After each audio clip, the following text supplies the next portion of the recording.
all of these emotions, these categories of emotions, are there for a reason, and they're to give us a message that something needs to change. Now, one of two things has got to be changed when we're feeling any of these emotions. And before I tell you this, let's make sure you're enrolled here. How would you feel in your life if you knew, no matter what emotion you felt, you could go, okay, am I feeling uncomfortable, or is that a feeling of fear, or is that a hurt feeling, or an anger type of feeling, or a frustrated type of feeling, or a disappointed, or a guilty, or inadequate, or overloaded, or lonely feeling? How would you feel if you knew that in a moment or two, you could instantly get out of that feeling, no matter how intense it had been? Would that be useful? Then stick with me, okay? Because I know this may seem a little bit cumbersome at first, so listen to me carefully. At any moment you feel any emotion, the first step you're going to always want to take to master your emotions, first step always will be to identify the signal. And what I mean by identify the signal is figure out, if you're having a feeling, which one of these categories does it go into.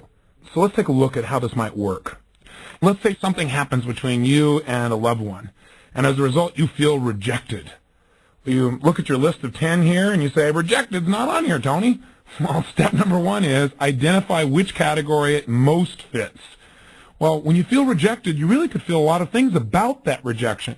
You might feel uncomfortable, you might feel actually hurt, or you might feel angry about it, or as a result of the rejection, you might feel lonely.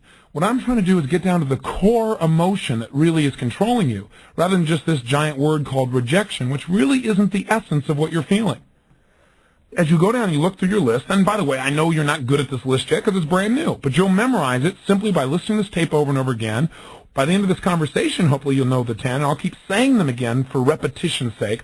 What we're going to call them from now on is action signals, because that's exactly what they do. They are signals for you to take action, to reevaluate the way you're perceiving something or the way you're proceeding, the way you're communicating your feelings to other people, or the way you're behaving around other people or situations. In other words, they're going to tell us we got to make a change in order to get what we really want. And that's what these action signals are all about. They're not negative, they're not bad, they're there to serve us. But for now, let's come back to the example.